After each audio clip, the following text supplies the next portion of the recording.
정치 브로커 명태균 씨 사건을 수사 중인 검찰이 이른바 황금폰으로 불리는 명 씨 휴대전화에서 윤석열 대통령 공천 개입 의혹 관련 통화 파일을 확보했습니다. 윤 대통령이 윤상현 당시 공천관리위원장에게 김영선 전 의원 공천을 직접 얘기했다는 내용 등이 담긴 것으로 파악됐습니다. 첫 소식 박광열 기자가 보도합니다. 지난 10월 더불어민주당은 윤석열 대통령과 명태균 씨 통화 내용이 담긴 17초 분량 녹음 파일을 공개했습니다. 2년 전 6월 재보궐선거로 국회에 입성한 김영선 전 의원 공천에 윤 대통령이 개입했다는 의혹 관련 내용이었습니다. 통화 날짜로 지목된 2022년 5월 9일은 대통령 취임 전날이자 재보궐선거 후보자 발표 하루 전입니다.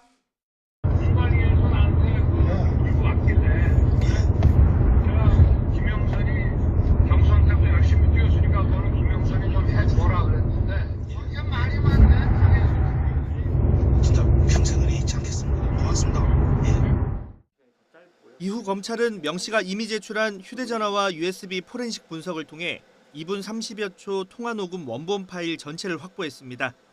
원본에는 윤 대통령이 명 씨에게 김 전 의원 공천과 관련해 당시 재보궐선거 공천관리위원장이던 윤상현 의원의 이름을 거론하는 내용이 담겼습니다. 김영선 공천에 윤한홍, 권성동 의원이 불편한 것 같다는 명 씨 말에 윤 대통령은 윤 위원장이 공관위원장이니까 한 번 더 얘기하겠다는 취지로 말한 거로 검찰은 파악했습니다.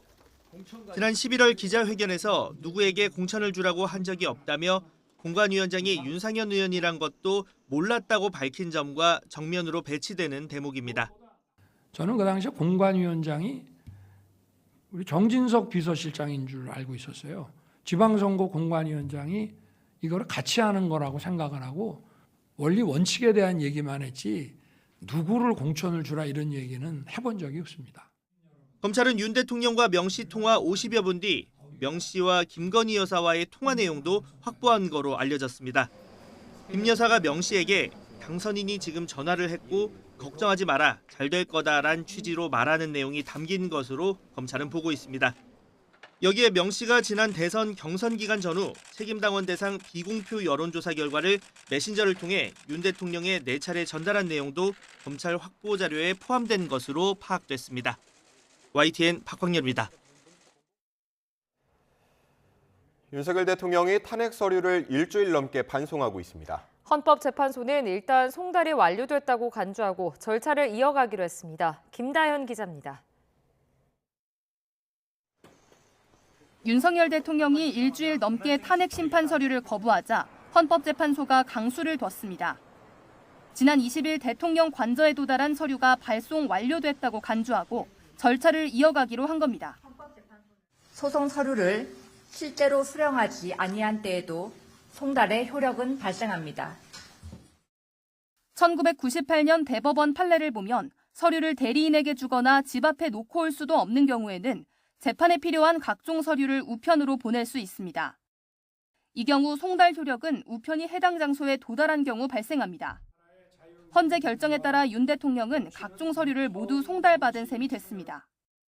24일까지는 국무회의 회의록과 포고령 1호를, 27일까지는 답변서를 제출해야 하는데 실제로 요구에 응할지는 알 수 없습니다.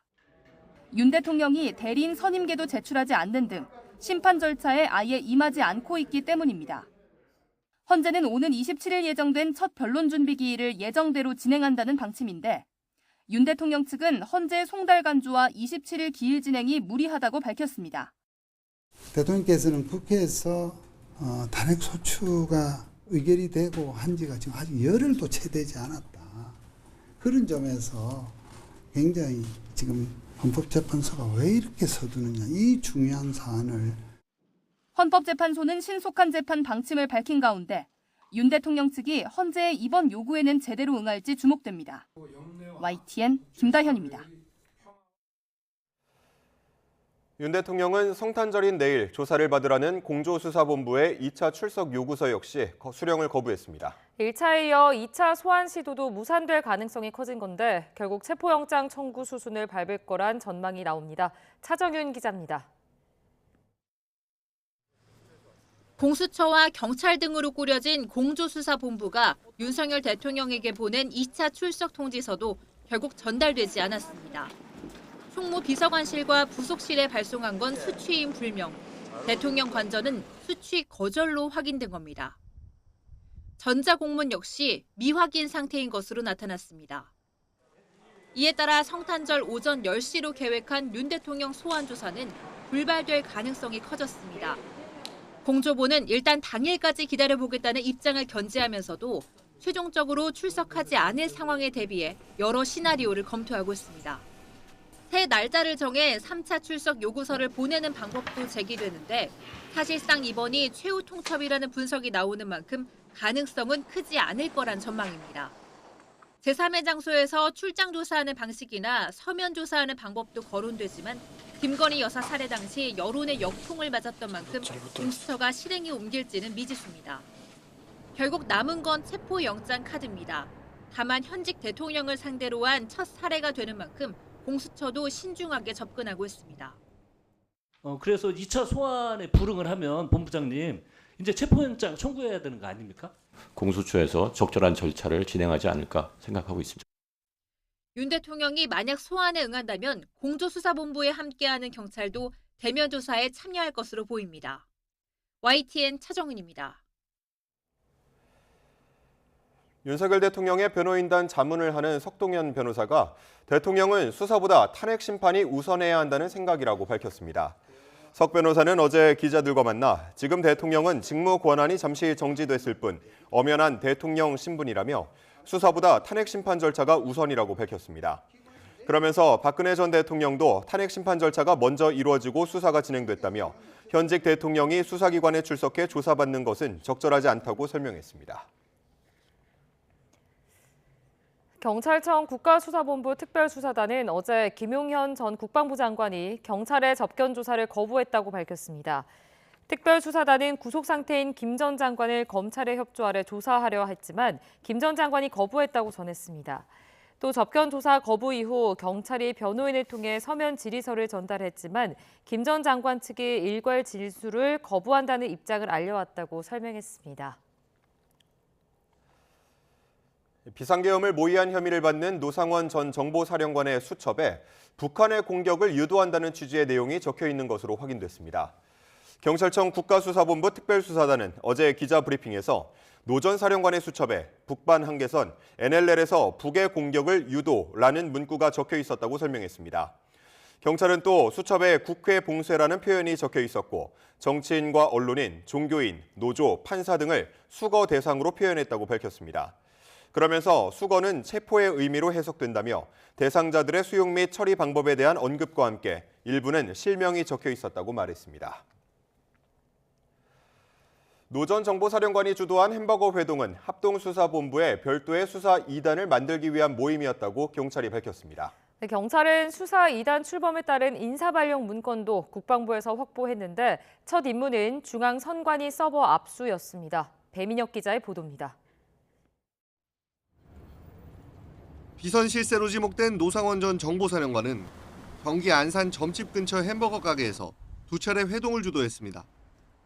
문상호 정보사령관의 9.3의 육군 제2기갑 여단장까지 참석해 계엄 사전 모의가 이루어졌습니다. 경찰은 햄버거 회동에서 계엄 후 합동수사본부 산하의 별도의 수사단을 꾸리는 논의가 오갔다고 밝혔습니다. 노 전 사령관을 주축으로 수사 2단을 만들고 단장부터 부대원까지 60여 명 규모로 구성한다는 세부 실행 계획을 파악했습니다. 경찰은 수사 2단 출범을 위한 인사발령 문건까지 국방부에서 확보했습니다. 계엄 포고령 발령 후 김용현 전 국방부 장관이 수사 2단 문건을 전달해 구체적인 인사계획 작성으로 이어졌던 겁니다. 경찰은 노 전 사령관을 위시한 수사 2단의 첫 임무를 중앙선관위 서버 압수로 보고 있습니다. 실제 정보사령부 소속 계엄군은 계엄 선포 2분 만에 선관위 전산실 진입에 성공했습니다. 정보사 정모 대령 역시 케이블 타이와 두건 등 강제 통제 방안을 활용해 선관위 직원을 제압하려 했다고 시인하기도 했습니다. 야권에서 제기한 수사 2단 의혹이 관련 물증으로 확인되면서 선관위 장악 전모의 실체도 속속 드러나고 있습니다. YTN 배민혁입니다. 햄버거집에서 비상계엄을 사전 모의했다는 의혹 등을 받는 노상원 전 정보사령관이 오늘 검찰에 넘겨집니다. 경찰 비상겸 특별수사단은 오늘 오전 내란 실행 혐의를 받는 노 전 사령관을 구속 송치할 예정입니다. 비상계엄에 대한 수사가 진행될수록 국군정보사령부의 역할이 주목받고 있습니다. 이 부대를 거쳐간 예비역들이 계엄을 모의한 정황이 속속 드러나고 현역 군인들이 여기에 가담하면서 정보사가 이번 계엄의 핵심이었던 게 아니냐는 지적도 나옵니다. 김문경 기자가 취재했습니다. 국군정보사령부는 부대로고만 알려졌을 뿐 규모나 임무 등은 철저히 비밀입니다. 신분을 위장하고 세계 각지에서 정보를 수집하거나 유사시 북파 공작 등의 임무를 수행하는 정도로만 알려져 있을 뿐입니다. 지난 7월에는 해외에서 활동 중인 이른바 블랙 요원의 신분이 노출되면서 위험에 빠지자 이들을 모두 철수시킨 적도 있습니다. 평시에는 북한뿐만 아니라 주변국에 대한 정보 수집을 진행하고 또한 특별한 경우에는 대북 응징 작전을 수행하는 것으로 알려져 있습니다. 음지에서 국가의 안보에 헌신하던 정보사가 엉뚱하게도 이번 계엄 모의와 실행의 핵심 조직으로 떠올랐습니다. 정보사 전현직 사령관은 물론 여기에 가담한 혐의로 전 정보사 출신 대령까지 구속된 겁니다. 특히 경찰이 확보한 노상원 전 정보사령관의 수첩이나 계엄 당시 상황을 보면 구체적인 정황도 드러납니다. 각 군부대 배치 방안, 별도의 수사단 구성과 함께 북방 한계선에서의 북한의 공격을 유도한다는 표현도 발견됐습니다. 계엄 선포 직전 육군 기갑여단장이 판교에 있는 정보사 사무실로 향하기도 했고 북파 공작 훈련을 받던 HID 요원들까지 불러들이기도 했습니다. 지금 질문하셨던 그런 비슷한 류의 보도들의 사실 여부에 대해서는 수사를 통해서 확인돼야 할 것으로 생각합니다. 문상호 정보사령관도 햄버거 배동에 참여하는 등 정보사는 6년 전에 제대한 민간인 노상원에 휘둘린 정황이 곳곳에서 발견됩니다. 부대원들이 목숨을 담보로 험지를 마다하지 않는 사이 벌어진 일부 지휘부의 그릇된 선택이 철저히 규명돼야 할 것으로 보입니다. YTN 김문경입니다. 오늘까지 내란 특검법과 김건희 여사 특검법을 공포하라는 야당의 압박에도 한덕수 권한대행은 심사숙고의 시간이 더 필요하다는 입장입니다. 네, 거부권 행사 시한 전날인 12월 31일 국무회의에서 최종 결정할 가능성이 커 보입니다. 이종구 기자입니다. 한덕수 대통령 권한대행은 양국관리법 등 쟁점 법안 6건에 대해 지난 19일 거부권을 행사했습니다. 거부권 행사 시한을 이틀 앞두고 임시 국무회의를 연 겁니다. 한덕수 권한대행은 심사숙고에 시간이 필요했다며 헌법 정신과 국가 미래를 판단 근거로 제시했습니다. 오로지 헌법 정신과 국가의 미래를 최우선으로 고려하여 결심을 하게 되었습니다. 한 권한대행은 이번엔 날짜까지 정해서 내란 특검법과 김건희 특검법을 서둘러 공포하라는 야당의 압박에 직면했습니다. 하지만 이번에도 거부권 행사 시한인 1월 1일까지 최대한 시간을 두고 고민하겠다는 입장입니다. 이에 따라 오는 31일 화요일에 열리는 정례 국무회의에서 두 특검법에 대한 거부권 행사 여부를 결정할 것으로 보입니다. 총리실 관계자는 거부권 행사 시한 직전까지 다양한 의견을 들은 뒤 결정하겠다고 말했습니다. 지난번 쟁점 법안 6건 때와 비슷한 분위기입니다. 다만 한덕수 권한대행이 내란 관련 수사의 피의자 신분인 만큼 내란 특검법을 거부할 명분이 적다는 분석이 나오고 있습니다. 김건희 특검법에 대해선 어떤 결정을 내릴지 현재로선 예측 불가입니다. 만약 야당의 공언대로 한덕수 권한대행이 탄핵당한다면 정부 조직법에 따른 국무위원 서열에 따라 최상목 경제부총리 겸 기획재정부 장관이 대통령 권한대행을 맡게 됩니다. YTN 이종구입니다. 더불어민주당은 대통령 권한대행을 맡은 한덕수 국무총리를 향해 오늘까지 내란 특검, 김건희 여사 특검법을 공포하지 않으면 탄핵을 추진하겠다며 거듭 압박했습니다. 국민의힘은 민주당이 원하는 대로 하지 않으면 위협을 가하겠다는 탄핵 인질극을 벌이고 있다며 강하게 반발했습니다. 이준엽 기자입니다. 민주당은 특검 절차 지연은 내란 대행임을 자인하는 꼴이라며 한덕수 대통령 권한대행을 정추준했습니다. 국민의힘을 향해서도 내란 동조당이란 말에 반발할 게 아니라 내란 동조를 안 하면 된다면서 오늘까지 내란 특검과 김건희 여사 특검법을 수용하라고 목소리를 높였습니다. 후세대들이 어떻게 평가할지도 조금은 생각하고 사시기 바랍니다. 현직 대통령의 내란 행위를 사실상 방치하고 있는 것입니다. 당내 일각에선 한대행은 물론 국무회의 다른 참석자들까지 탄핵해 국무회의 자체를 못 열게 하면 거부권에 피해 밀린 법안들을 공포할 수 있다는 강공책까지 제기됐습니다. 한덕수 대행을 직무유기로 고발하는 방안을 포함해 신속하고 철저한 내란 단죄를 위한 모든 수단과 방법을 강구할 것입니다. 이에 국민의힘은 민주당이 원하는 대로 하지 않으면 언제든 찌르겠다는 인질극을 벌이고 있다고 맹비난했습니다. 국무총리가 아닌 대통령 권한대행 탄핵이기 때문에 의결 정족수가 대통령에 해당하는 200석이라는 주장도 또 한 차례 강조했습니다. 국무총리 탄핵이라는 칼을 대통령 권한대행의 목에 들이대고서 민주당이 원하는 대로 해주지 않으면 찌르겠다는 탄핵 인질극입니다. 특검법의 제2요구권 행사를 건의하는 동시에 국회목 헌법재판관 임명안이 야당 단독으로 국회를 통과하면 권한쟁의 심판과 효력정지 가처분을 청구하겠다며 총력 대응도 시사했습니다. 국회 추천 몫에 3명의 헌법재판관이 구성되는데 여기서 국회 추천 몫이라는 의미는 당연히 여야 합의를 전제로 하는 것입니다. 이런 가운데 우원식 국회의장 역시 한대행을 향해 내란 상설특검 후보자 추천 의뢰를 이행하라고 요구했습니다.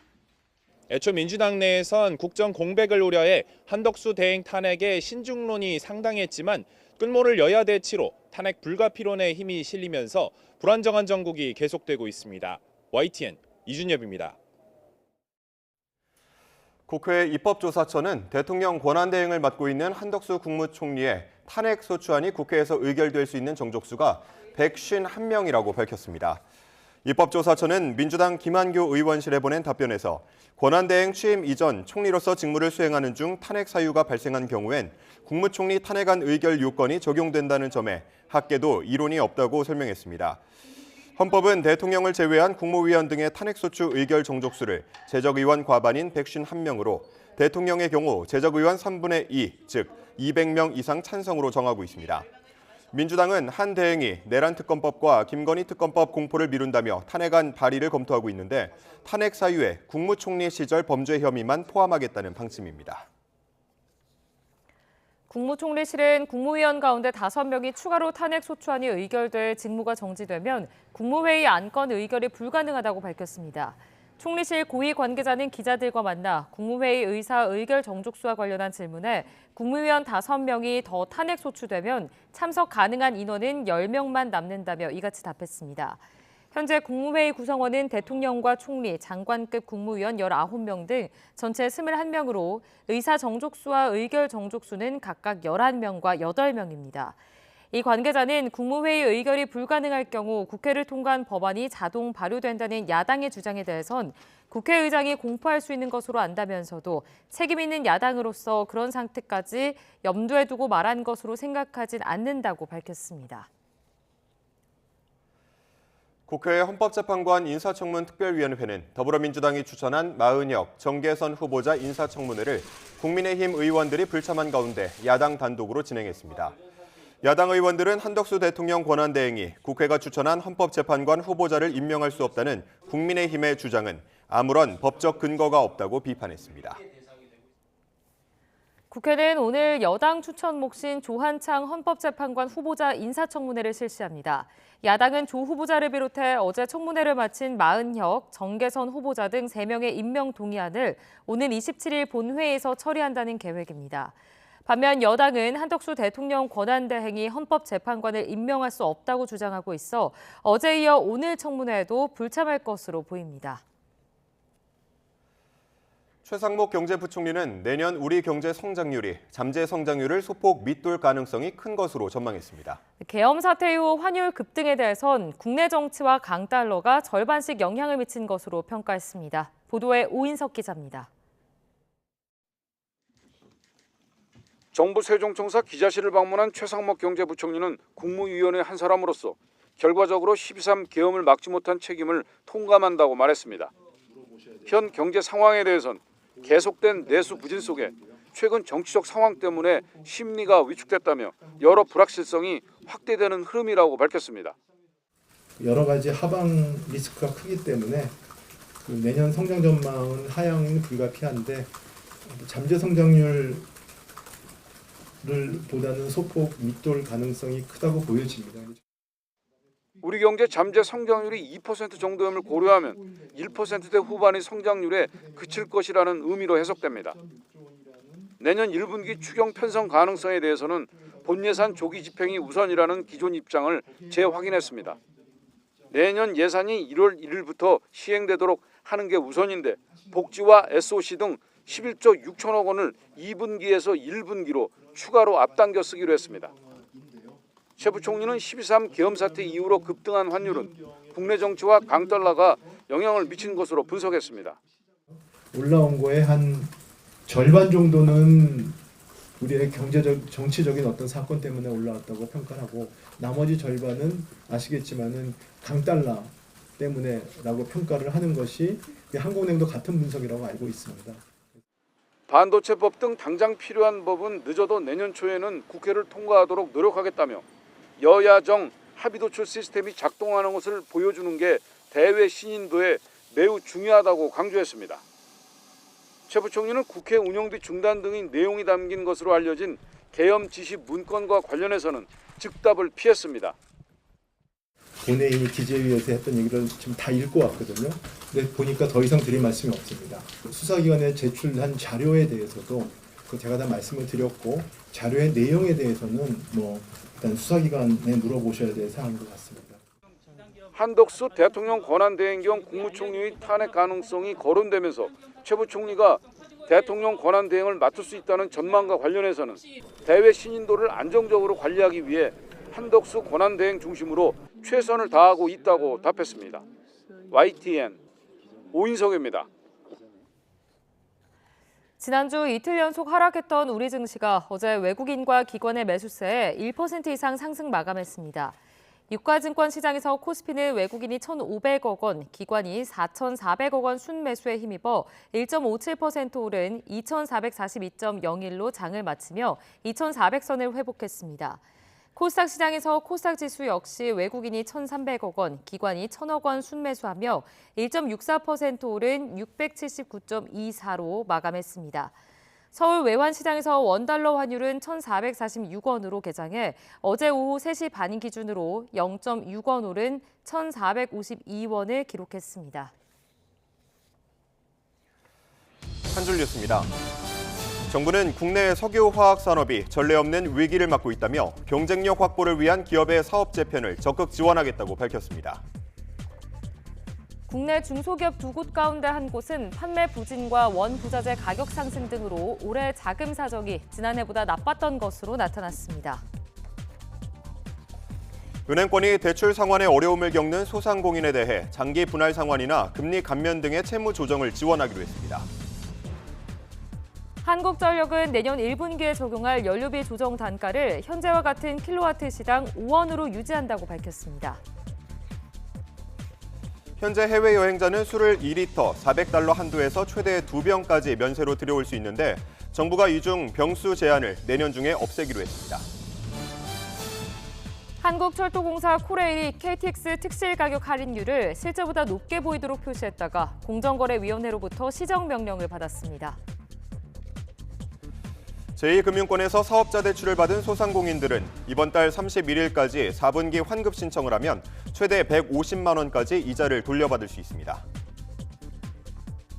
국민들의 일상생활에서 이용 빈도가 높은 유통, 외식, 의류업체 포인트의 유효 기간이 지나치게 짧고 소멸에 대한 사전 고지가 미흡한 것으로 나타났습니다. 류진 풍산그룹 회장이 도널드 트럼프 미국 대통령 당선인 취임식에 초청을 받아 참석 여부를 검토 중이라고 밝혔습니다. 지금까지 한 줄 뉴스였습니다. 최근 10년 동안 서울에 하얀 눈이 내려쌓인 화이트 크리스마스는 단 2차례에 불과했습니다. 유난히 한파와 눈이 자주 반복되고 있는 올해는 어떨지 정혜윤 기자가 전해드립니다. 지난해 성탄절, 서울을 비롯해 전국 곳곳이 새하얀 눈으로 뒤덮였습니다. 화이트 크리스마스가 찾아온 겁니다. 화이트 크리스마스는 성탄절 당일 적설량이 기록될 정도의 눈이 내려 쌓이는 날을 말하는데 1991년 이후 서울을 기준으로 성탄절에 눈이 내린 날은 모두 11차례이고 그 가운데 적설량이 기록된 건 7차례뿐입니다. 특히 최근 10년 사이에는 2015년과 지난해 단 2차례였습니다. 유난히 눈이 잦은 이번 겨울은 어떨까? 성탄절을 앞두고 영하 10도를 오르내리는 한파 속에 눈이 산발적으로 내리고 있지만 정작 성탄절 당일은 낮까지 대체로 맑습니다. 따라서 지난해처럼 전국적으로 화이트 크리스마스를 맞이하긴 힘들어 보입니다. 다만 성탄절 밤 늦게부터 우리나라 북쪽으로 약한 기압골이 통과할 것으로 보여 수도권과 강원, 충청 등 한반도 북쪽을 중심으로 뒤늦은 화이트 크리스마스가 찾아올 가능성은 남아 있습니다. 성탄절 날에 전국적인 눈은 예상되지 않습니다만 중서부 지방으로는 약한 기압골이 통과하면서 성탄절 날 밤에 중서부 지방으로는 약하게 눈이 날릴 가능성이 있습니다. 성탄절 이브와 성탄절 아침까지 이어지는 추위 대비도 필요합니다. 서울 기온은 영하 5도 안팎, 체감온도는 영하 10도에 육박하겠고 경기와 강원 내륙은 영하 10도를 오르내리며 체감온도가 영하 15도까지 곤두박질하겠습니다. 기상청은 당분간 강한 한기가 남하하며 세미 탄파와 해안가 눈이 주기적으로 찾아오겠다며 연말연시 추위로 인한 기온 변화에 유의하라고 당부했습니다. YTN 정혜윤입니다.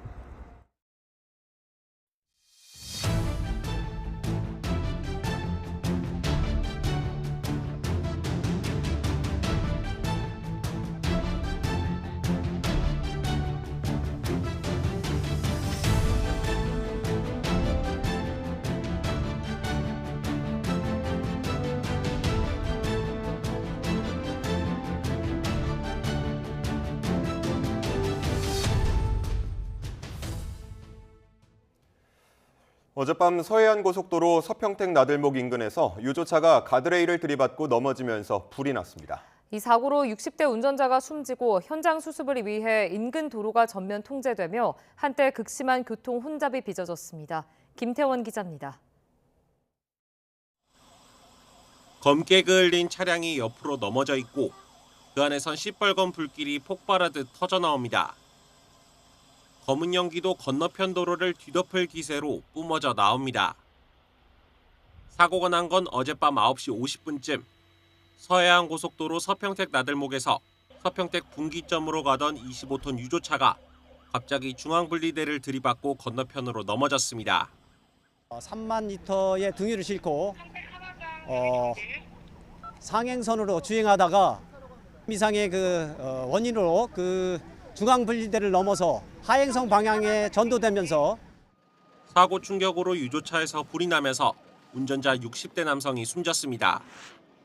또 자칫 추가 피해로 이어질 수 있었던 상황에 현장을 지나던 시민들은 가슴을 쓸어내렸습니다.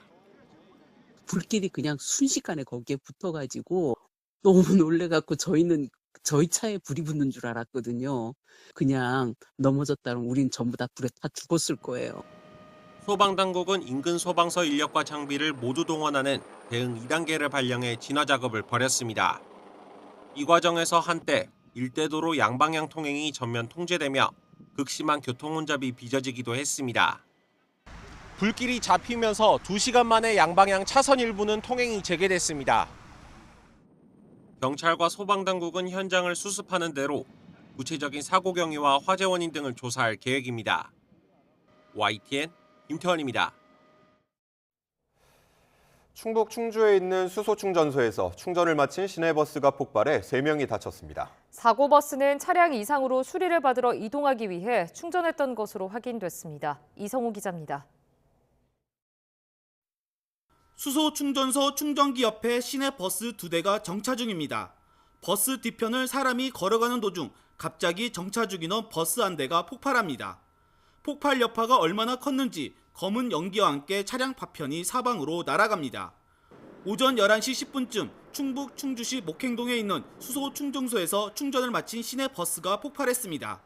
이 사고로 30대 충전소 직원 등 3명이 중경상을 입고 병원으로 이송됐습니다. 다행히 3명 모두 생명에는 지장이 없는 것으로 알려졌습니다. 폭발은 사고 버스가 차량 이상으로 수리를 받으러 이동하기 위해 연료인 수소 충전을 마친 뒤에 발생했습니다. 사고 버스는 주행 중 이상은 없었지만 계기판에 고장 코드가 떠 음성군에 있는 서비스 센터로 이동할 예정이었습니다. 토요일에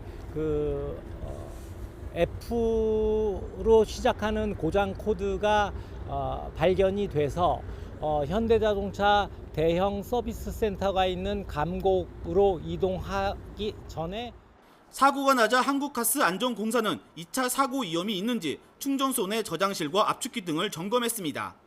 충전까지의 정상적인 상태를 또 확인했습니다. 그리고 현재 그 저장실과 압축기 이런 데에서는 가스 누출이 없는 것을 확인했고 2차 확인이 안 되도록 다 조치를 완료했습니다. 하지만 사고 원인이 밝혀지지 않은 만큼 추가 위험이 현존하는 상황. 충주시는 지역 내 운행 중인 수소버스 18대 모두 운행을 중지하고 점검에 들어갔습니다. 충주시 수소 전기버스는 총 18대가 운행되고 있습니다. 그래서 시민의 안전을 위해서 긴급하게 운행 중지를 시켰습니다. 그리고 예비차 6대를 투입하였고 전세버스 9대 총. 경찰 등은 폭발한 버스와 회수한 부품 등을 토대로 정확한 사고 원인 조사에 나섰습니다. YTN 이성호입니다.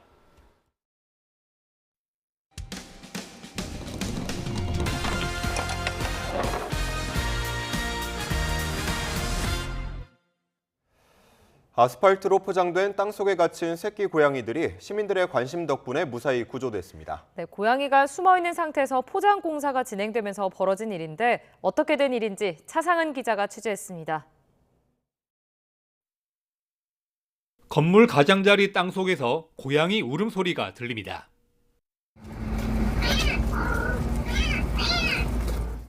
고양이들이 배수로 아래쪽에 숨어있는 상태에서 위쪽을 덮어버리는 포장 공사가 이루어져 전문가가 구조 작업에 나선 겁니다. 부산 구덕 운동장에서 산책하던 시민이 배수로 틈에 숨어있는 새끼 고양이들을 발견해 공사업체에 알린 건 지난 20일. 작업자들이 2시간 가까이 현장을 살폈지만 고양이 모습은커녕 울음소리도 들리지 않았고 공사는 그대로 시작됐습니다. 그래 제발 하루 이틀이나 좀 연기해 주시면 안 되겠습니까? 안 된다. 그러면 이 공사 아주머니가 이거 책임 다 질 거냐고. 동물보호단체로부터 연락을 받은 구조 전문가가 다음 날 현장에 도착했을 때 이미 아스팔트는 단단히 굳은 상태였습니다.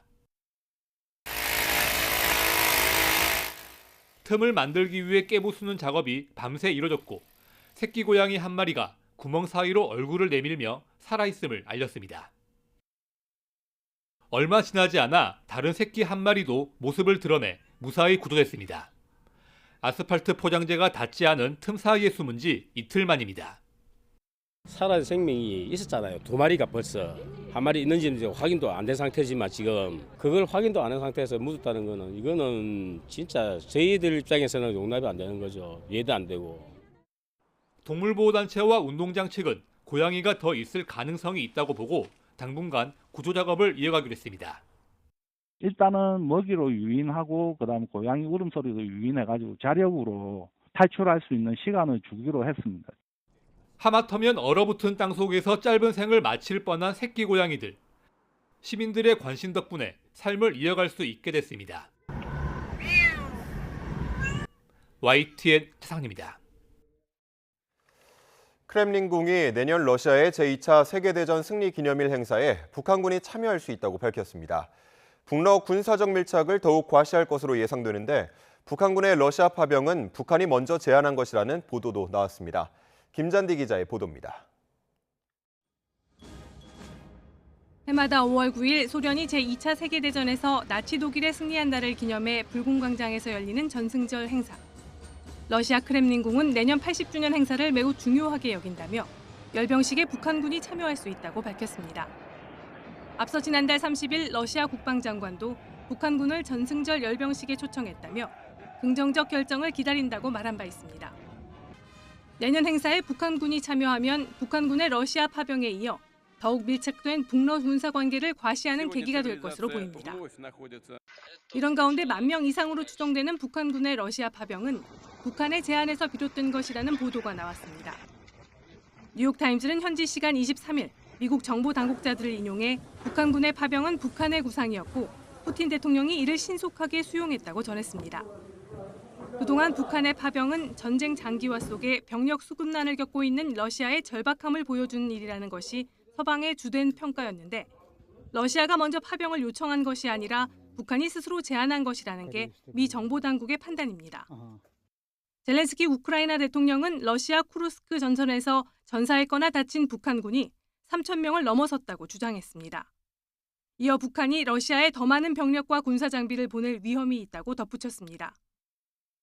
우크라이나는 북한군과의 교전 영상을 잇따라 공개하고 북러 군사적 협력 강화가 글로벌 안보에 심각한 위협이 되고 있다며 동맹국들의 더 강력한 대응을 촉구했습니다. YTN 김잔디입니다. 러시아가 북한군에 러시아 이름이 적힌 위조 신분증을 지급해 신원을 감추고 있다는 정황이 포착됐습니다. 북한군이 막대한 인명피해에도 여전히 인해 전술을 고집해 피해가 더 늘 거라는 분석도 나왔습니다. 윤현숙 기자가 보도합니다. 우크라이나 특수작전군이 쿠르스크 전선에서 사살한 북한군 시신에서 나왔다며 공개한 신분증입니다. 소지자가 97년생 투바 공화국 출신 킴 캄볼라트라고 되어 있지만 서명란에는 자필로 쓴 리대역이라는 이름이 선명합니다. 다른 신분증에도 러시아어로 표기된 이름과 전혀 다른 한글 이름이 적혀 있습니다.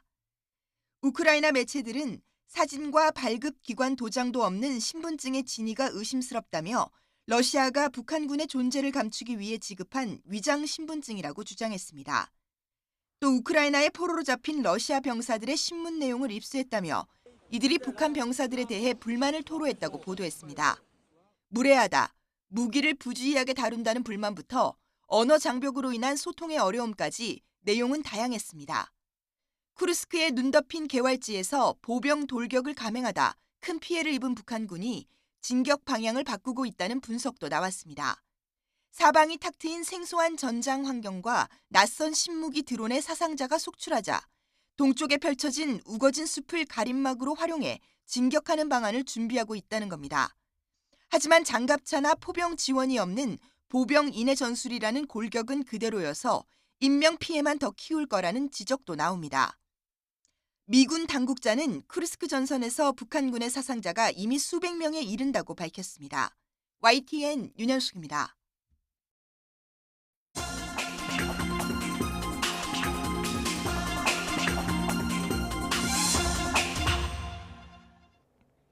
오늘의 글로벌 픽입니다. 일본 완성차 업체인 혼다와 닛산이 합병 협상에 들어갔습니다. 2026년 지주사 설립을 목표로 하고 있는데 성공하면 현대차 그룹을 넘어 세계 3위 규모가 됩니다. 신웅진 기자입니다. 일본 자동차 업계 2위인 혼다, 그리고 3위 닛산이 합병 추진을 선언했습니다. 私たちはこれまでの協業の枠を超え、経営統合に向けた協議を開始するという将来を見据えた重要な一歩を踏み出す決断をいたしました。 혼다와 닛산은 내년 6월까지 협상을 마무리하고 2026년 8월 새로 설립할 지주회사 산하에 들어가는 형태로 경영 통합을 추진합니다. 지주사의 자회사가 되어 각각 상장을 폐지하는데 양사의 브랜드는 남겨두기로 했습니다. 두 회사는 차량 플랫폼 공유, 연구 개발 기능 통합, 생산 거점 합리화, 공급망 경쟁력 강화 등 폭넓은 분야에서 시너지 효과를 기대합니다. 내연기관 차량에서 전기차로 추세가 바뀌고 있는 가운데 미국 테슬라나 중국의 비아디 등 해외 업체에 밀린 것이 이번 합병의 배경으로 꼽힙니다. 中国勢の台頭、それから新興勢力含めてですね、だいぶその自動車の構図が今変わりつつあるということで、それは何を意味するかというと、その自動車モビリティというですね、観点でその価値そのものが変わっていくというふうに考えています。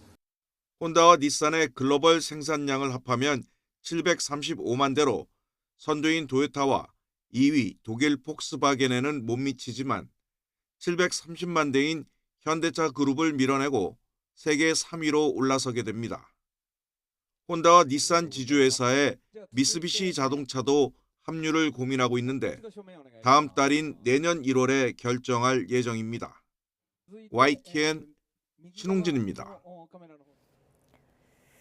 브라질 북부와 북동부 지역을 연결하는 다리가 붕괴되면서 최소 1명이 숨지고 차량 여러 대가 강에 빠졌다고 로이터 통신이 전했습니다.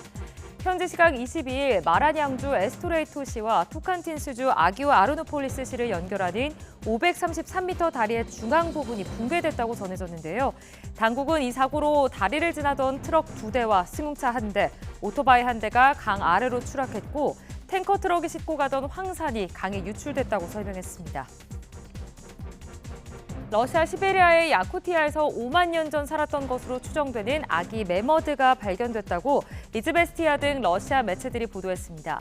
약 1살짜리 암컷 새끼 매머드로 추정되고 크기는 신장 1.2m, 길이 2m, 체중 180kg으로 측정됐습니다. 산타마을로 불리는 핀란드 북부 라플란드에서 산타클로스가 전 세계 어린이들에게 선물을 전달하기 위해 출발했습니다. AP통신은 현지 시각 23일 산타클로스가 올해도 고향 마을 라플란드 로바니에미에서 사람들에게 여러 나라의 언어로 크리스마스 인사를 건넸다고 전했습니다. AP통신은 지난해 산타마을 체험을 위해 이곳을 찾은 관광객이 120만 명으로 2022년보다 30%나 증가했다고 설명했습니다. 가상화폐 대장주 비트코인이 지난주 큰 폭으로 하락한 데 이어 앞으로 몇 주간 더 약세가 이어질 수 있다는 전망이 나왔습니다. 미국 가상화폐 거래소 코인베이스에서 미 동부 시각 23일 오전 7시 기준 비트코인의 개당 가격은 24시간 전보다 1.24% 내린 95,821.48달러에 거래되며 일주일 전보다 8% 하락했습니다. 가상화폐 투자 업계에서는 오히려 단기적 하락장이 매수 기회가 될 수 있다는 분석을 내놓고 있습니다. 지금까지 글로벌픽이었습니다.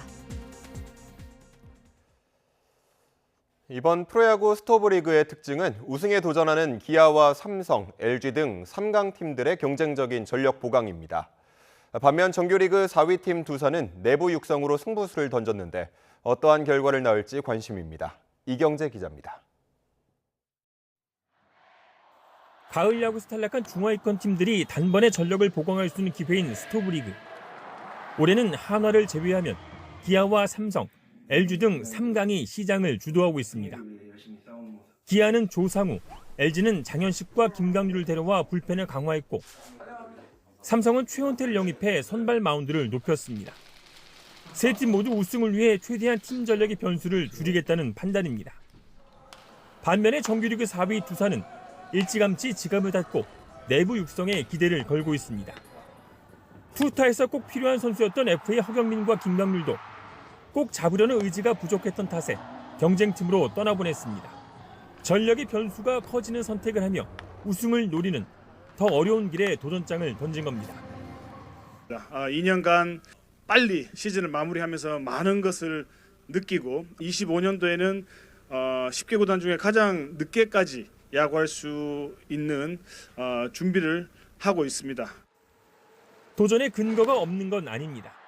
합산 13승, 최악의 잔혹사를 쓴 외국인 투수를 모두 교체했고 곽빈의 뒤를 바칠 선발 최승용과 최준호 등의 잠재력도 무르익고 있습니다. 신인왕 김태균은 더 큰 기대감을 안고 개막전부터 붙박이 마무리로 나섭니다. 올해보다 더 많은 세이브를 기록하고 싶고 또 뭐 마무리라면 이제 30세이브 이런 기록도 해보고 싶고 나중엔 세이브왕도 해보고 싶을 것 같기 때문에 김재 후보 허경민이 한꺼번에 빠진 내야 두 자리엔 기존의 박준영과 이유찬에 2년차 여동건과 신인 박준순 등이 무한 경쟁에 나서는데 결국 내야 두 자리에서의 성과가 두산의 내년 성적을 좌우할 거란 전망이 많습니다. YTN 이경재입니다. 지하철 공사로 통제됐던 광주광역시 도시철도 2호선 1단계 공사 구간이 5년 만에 개방됐습니다. 광주광역시는 어제 광주 동구 산소호거리에서 도시철도 2호선 1단계 공사 구간 도로를 개방하고 시민 보고회를 열었습니다. 지난 2019년 왕복 4차로로 축소된 해당 구간은 지상 구조물을 철거하고 8차선으로 확장됐습니다. 광주광역시는 지하철 공사 중인 17km 구간을 내년 6월까지 모두 복구할 계획입니다. 성탄 이브인 오늘도 추위가 매섭습니다. 현재 경기 북부와 동부, 강원과 충북 북부에 나흘째 한파특보가 이어지고 있고요. 경북 북동 산간에는 어제부터 추가로 한파주의보가 내려졌습니다. 현재 한파 경보가 내려진 연천과 철원은 영하 12도 안팎까지 뚝 떨어져 있고요. 그 밖의 지역은 서울 영하 4도, 충주 영하 7.2도, 안동 영하 2.5도를 보이고 있습니다. 한낮에도 찬바람이 강하게 불며 중부지방은 5도를 밑도는 곳이 많겠는데요. 오늘 낮 기온은 서울 3도, 청주 4도가 예상됩니다. 성탄절인 내일 아침까지는 강추위가 이어지겠습니다. 하지만 내일 낮부터는 예년 기온을 회복하며 추위가 잠시 주춤하겠습니다. 한편 내일 낮 동안에는 구름만 다소 지나면서 화이트 크리스마스를 기대하긴 어렵겠습니다. 다만 밤부터는 강원 남부에 눈이 조금 내리겠고 그 밖에 중부지방에도 눈이 날리는 곳이 있겠습니다. 오늘은 전국이 대체로 맑다가 오후부터 구름량이 늘겠습니다. 동해안 지방은 대기가 무척 건조하겠고 너울성 파도도 높게 일겠습니다. 목요일인 모레 낮부터는 다시 찬 공기가 남하하면서 세미 탄파가 기승을 부릴 전망입니다. 날씨였습니다. 이상으로 뉴스타트 1부 마칩니다. 잠시 후 2부가 이어집니다. 함께해 주신 여러분 고맙습니다.